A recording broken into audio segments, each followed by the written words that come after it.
আমি আমার বোন আর আমার হাজব্যান্ড একসাথেই ঘুমাইছিলাম, মনে করেন দরজা দিয়েই ঘুমাইছি। ওই সিঁড়ির একটু আগে ও ফ্লোরের পরে পড়েছিল, তারপরে ওরে উঠেছি, দরজা দিছি, বাথরুমে গেছি, দরজা দিয়ে ওরে উঠেছি। উঠানোর পর ও একটু কথা করছিল আপা আমার অনেক কষ্ট হচ্ছে আর অনেক উঠতেছে। আমি ভাবছি তো ফ্লোরের পর অনেকক্ষণ পড়েছিল, ও তো খেয়াল করিনি। তা ফ্লোরের পর পড়েছিল এর জন্য মানে ওর অনেক ঠান্ডা লাগছে, তাই আমি বলছি তুই ঘুমাই পড়। তারপরে সকালে যে সময় ওর কইছে যে আমার সাথে আমার তাও এরম করছে। আমার হাজব্যান্ডও ছিল, মানে ও করছে যে আমার ভাইও ছিল, ভাই দেখছে, মাও দেখছে, কিন্তু কিছু কইনি।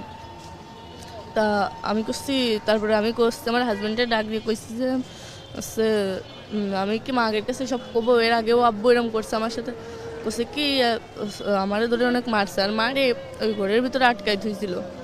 ঘরের ভিতরে আটকাই ধোয়ার পর মনে করেন দিনই বেলা সকালে হয়ে গেছে, তখন তো অনেক লোকজন আসে, একজন একজনের বাড়ি আসে। তারপরে সকালে হওয়ার সাথে সাথে ঘর খুলে দিচ্ছে, আর আমার কইছে যাতে কিছু না কই। মনে করেন ওরে তো একবার মানে কেউ টের পাইছে জন্য ছাড়িয়ে দিচ্ছে, কইছে যে তুই যদি কিছু কোস তাহলে তোর বোনটা টের পাবেন না। মানে বাড়ির সবাই মিলে একসাথে কইছে, তাহলে সবাই মিলে যদি একসাথে এরকম করে আমি কোনে যাবো, বাড়িতে একা কারোর কাছে ফোন উঠতেছে না। তারপর বাড়ির আশেপাশের লোক আসে দেখি আসি এরম করতেছে, জ্ঞান হারাই ফেলছে আর কিরম মুখ দিয়ে গেজা উঠতেছে। তারপর আমি সেই সময় ফোন নিয়ে আম্মুরে ফোন দিছি। সবাই কইছে আমার শাশুড়ি, তারপরে সবাই কর পরে নিয়ে গেছে হসপিটালে। নেওয়ার পরে আম্মুরা যেই গেছে, আমার আম্মুরা সেই সময় আমার শাশুড়ি দেহেই পলাইছে। আর বাড়িতে আমার শ্বশুর ছিল, আমার দেবর ছিল, আমার হাজব্যান্ড ছিল, ওনারা তিনজনই পুলিশ গেছে আর পলাইছে।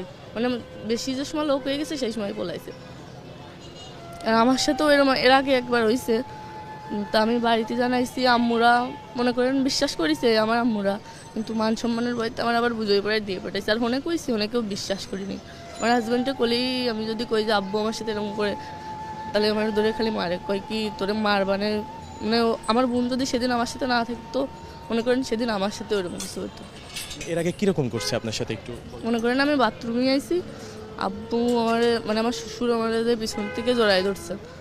মানে ও কিছু করতে চাইছিল, কিন্তু মানে মনে করেন সেই সময় বেশি রাত না, রাস্তাতে লোক যাচ্ছিল, এর জন্য কিছু করিনি। মানে আমার হাজব্যান্ড তো সব জানে, ওই দরজা খুলে দিচ্ছে। মনে করেন যে মানে কেউ টের পাই মন জায়গায় ছেড়ে থুতো যে কেউ জানতো না। মানে যখন দরজা খুলছে আপনি কি জানেন মানে কয়টার দিকে হইতে পারে? ওই আড়াইটের দিক, মানে সিঁড়ির পরেই আমি ওরে পাইছি, সিঁড়ি খাওয়ার পর।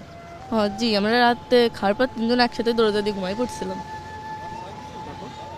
তারপর মাঝরাত্রি ওরে পাইছি, মানে সিঁড়ি খাওয়ার পর আমি বাথরুমে উঠছি, যেই দরজা খোলা।